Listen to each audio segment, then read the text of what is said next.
I should have known something was wrong when Emily insisted I sit at the head of the table. In 15 years of family dinners at my son David's house, I had never sat there. That was always David's seat. Emily sat at the other end, and I took my place in the middle, like any guest would. But tonight, Emily pulled out the big chair and patted the back. "Tonight you're the queen, Mom," she said, smiling wide. "Too wide. You deserve the best seat in the house."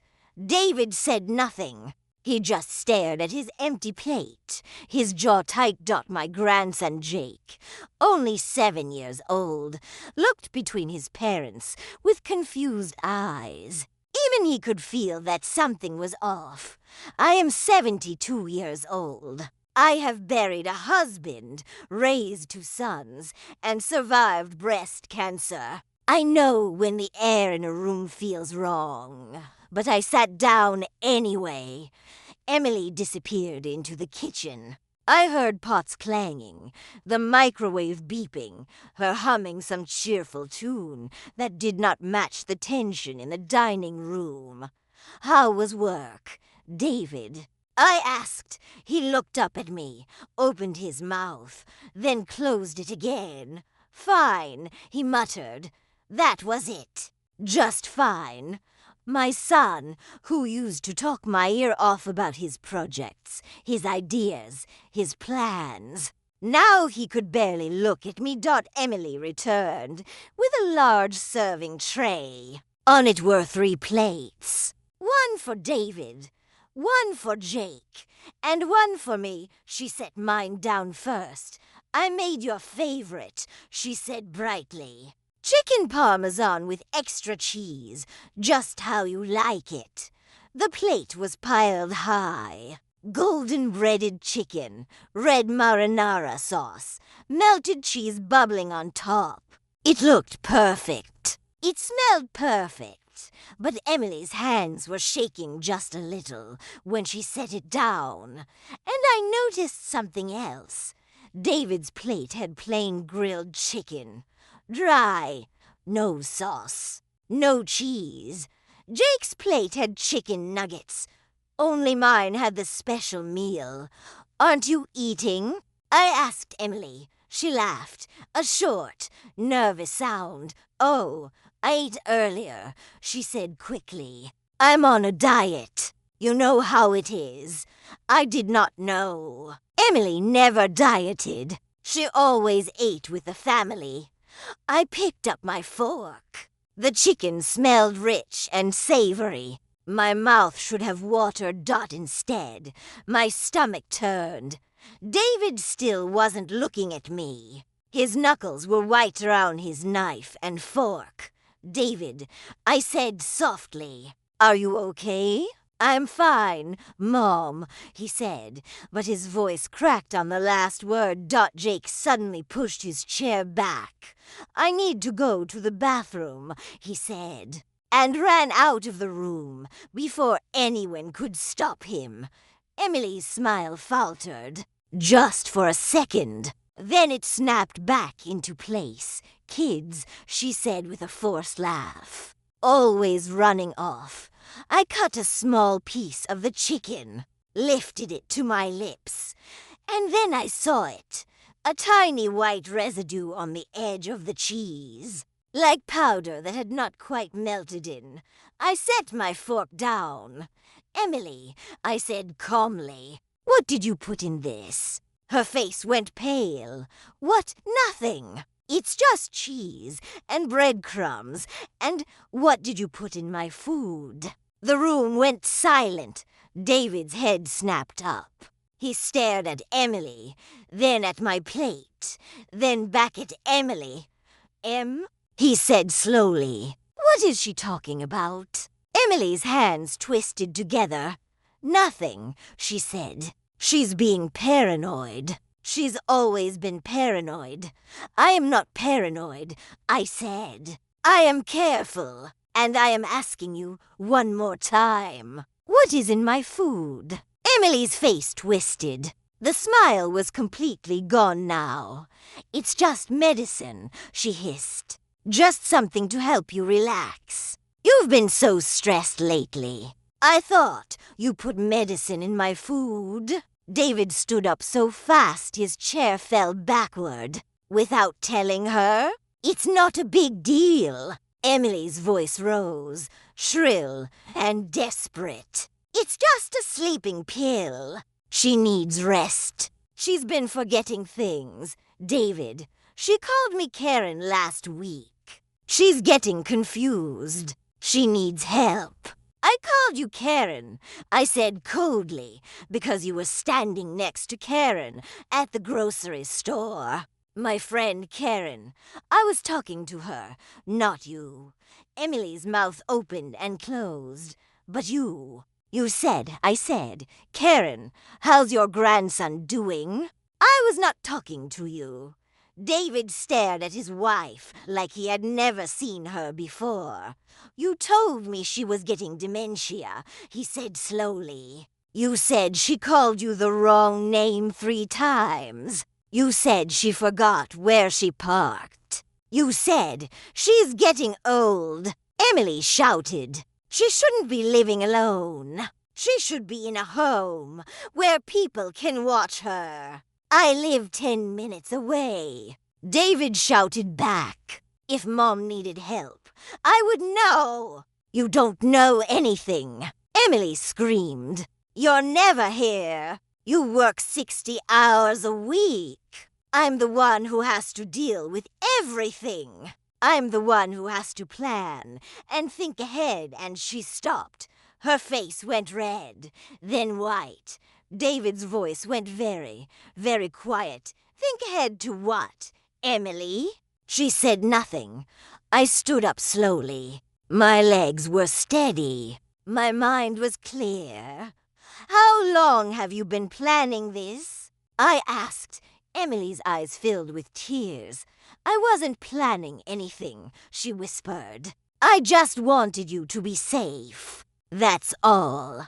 Just safe. Safe." I repeated. "Safe where? In a nursing home? So you could—" "What? Sell my house?" Her face told me everything. David made a sound like he had been punched. "Oh my God," he breathed. "That's what this is about. The house. It's not about the house." Emily cried. "It's about doing what's right. She's old.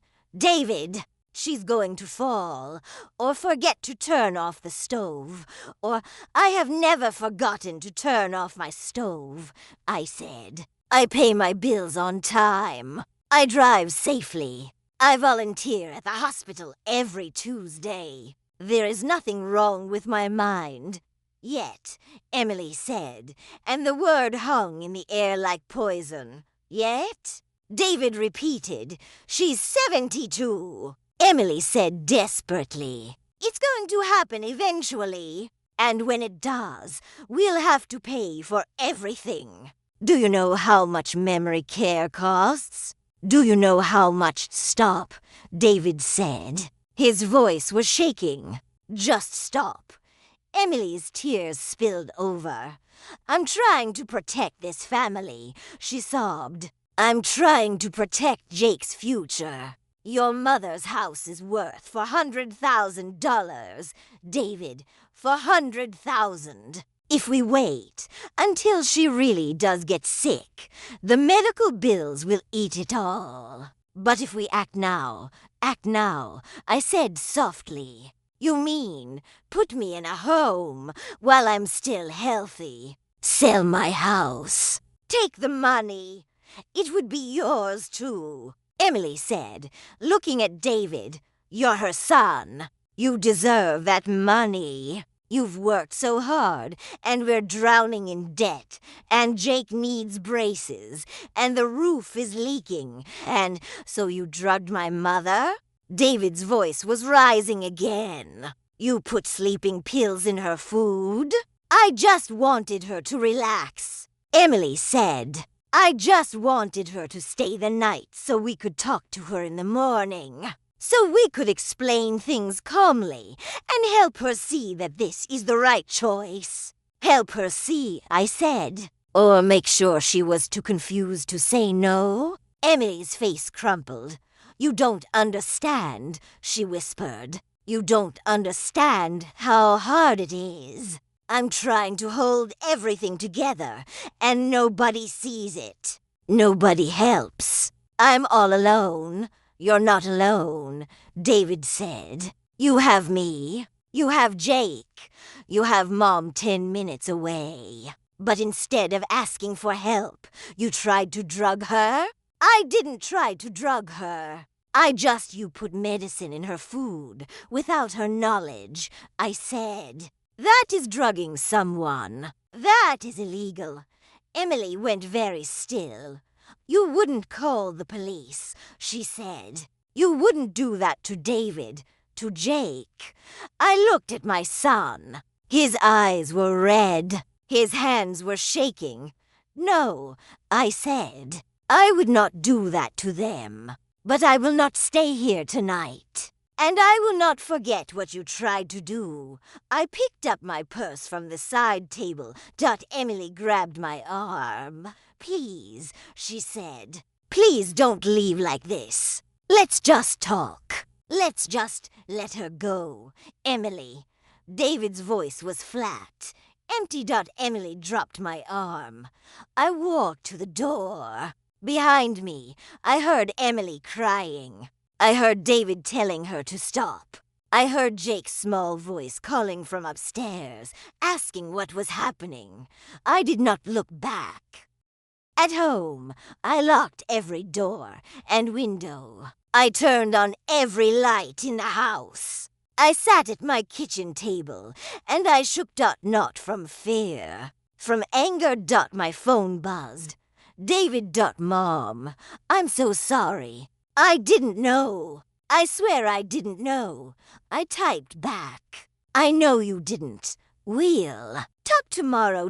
Then I opened my laptop, and I did something I had been avoiding for 5 years. I Googled elder financial abuse. The articles that came up made my blood run cold. Adult children drugging parents, forging signatures, isolating elderly family members, getting power of attorney through manipulation.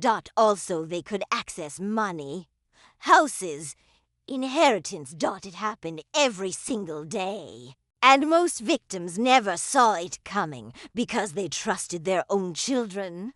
I read until 3 in the morning. Then I made a list. Tomorrow I would call my lawyer. I would update my will. I would make sure my assets were protected. I would set up safeguards so that no one could make medical or financial decisions for me without my explicit, written, witnessed consent.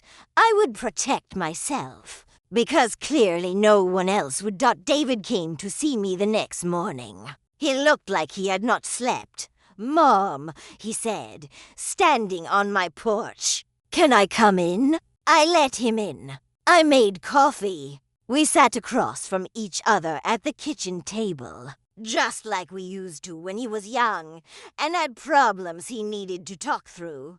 I'm leaving her, he said quietly. I said nothing.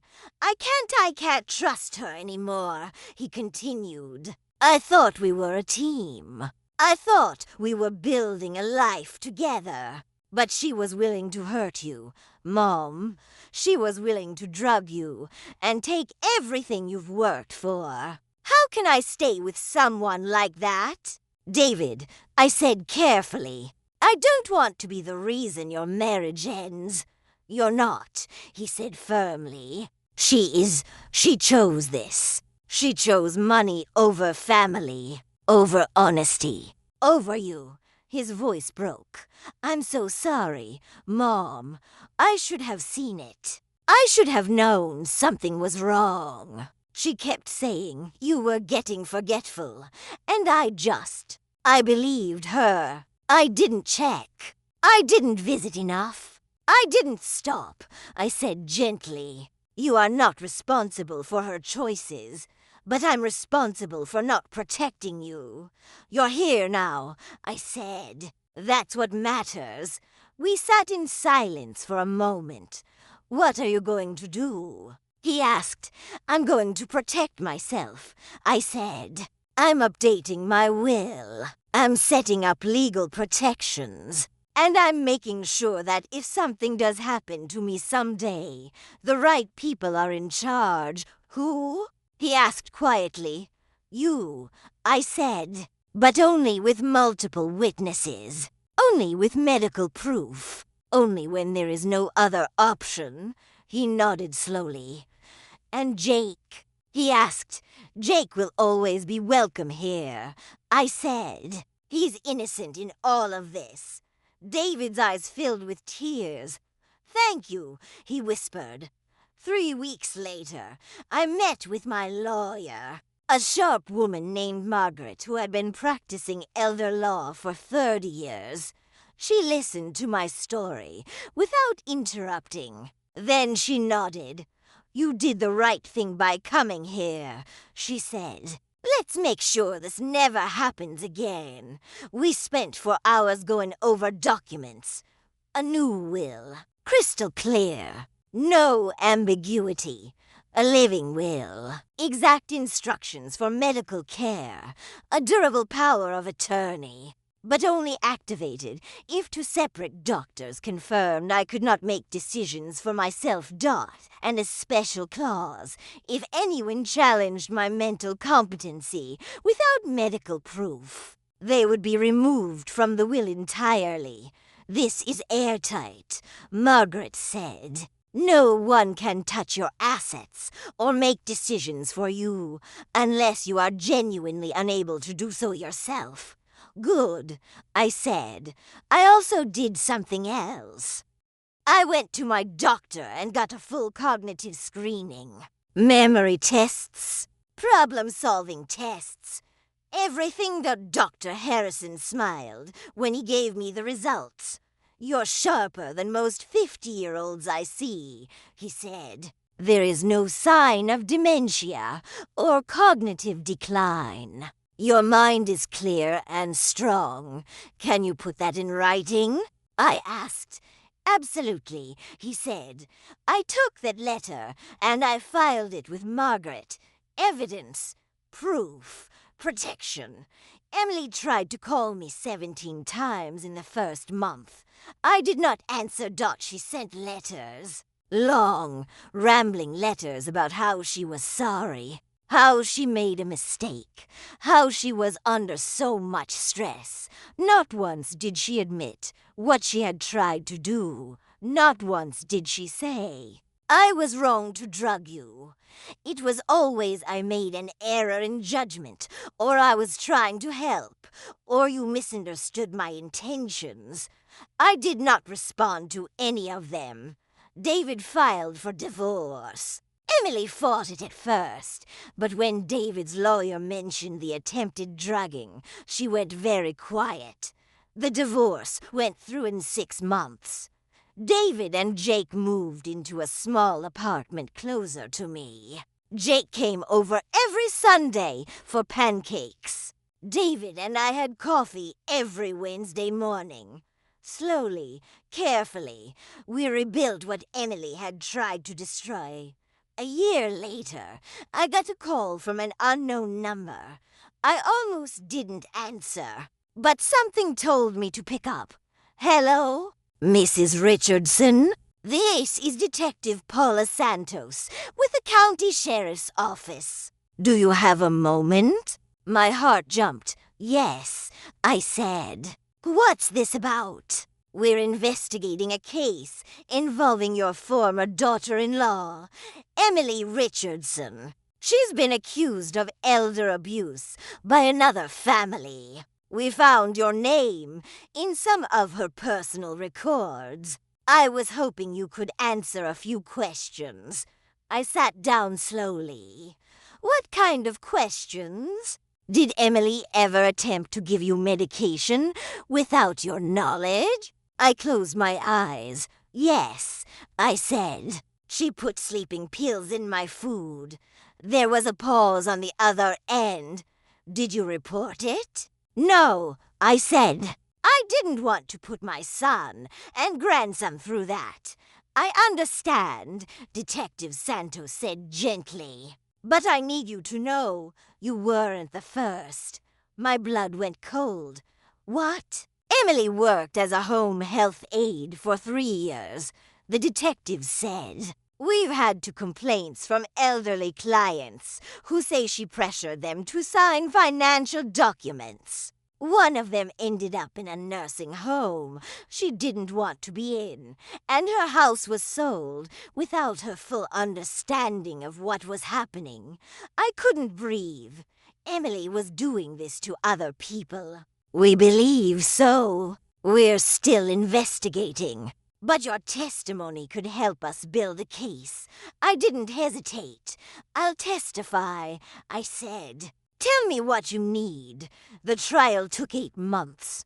I sat in that courtroom, and I told the truth. I told them about the dinner, the drugged food, the plans to put me in a home and sell my house.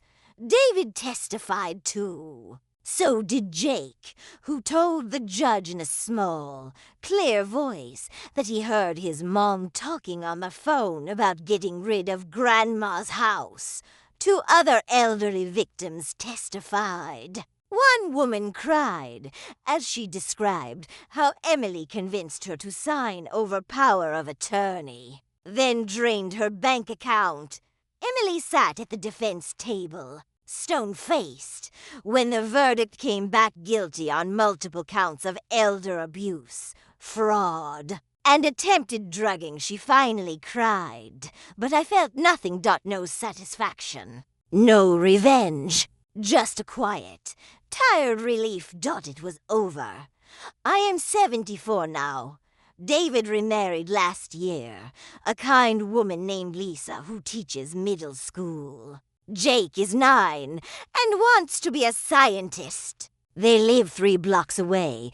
My house is still mine. My money is still mine. My life is still mine. Every morning I wake up, make coffee, and sit on my back porch watching the birds. Some people ask me if I regret not reconciling with Emily. I don't. Because I learned something important that night when she tried to drug me. Love is not enough. Trust is not automatic. Family does not mean safety. What keeps you safe is vigilance, boundaries, and the courage to walk away when someone shows you who they really are. I survived because I paid attention, because I asked questions. Because I didn't ignore the feeling in my gut that said something was wrong. And now I tell my story to anyone who will listen. To other elderly people, to caregivers, to families. I tell them, watch for the signs, ask questions, protect your assets. Don't assume your children have your best interests at heart just because they're your children. It's a hard truth. But it's the truth that saved my life, and I will keep telling it until my last breath, because no one should have to drink poison tea and pretend everything is fine. No one should have to smile and stay silent while someone steals their future. Your life is yours. Protect it. Don't forget to like, subscribe, and click on one of the other stories that's popping up on your screen right now. I promise, if you enjoyed this one, you're going to love those too. I'll see you in the next story.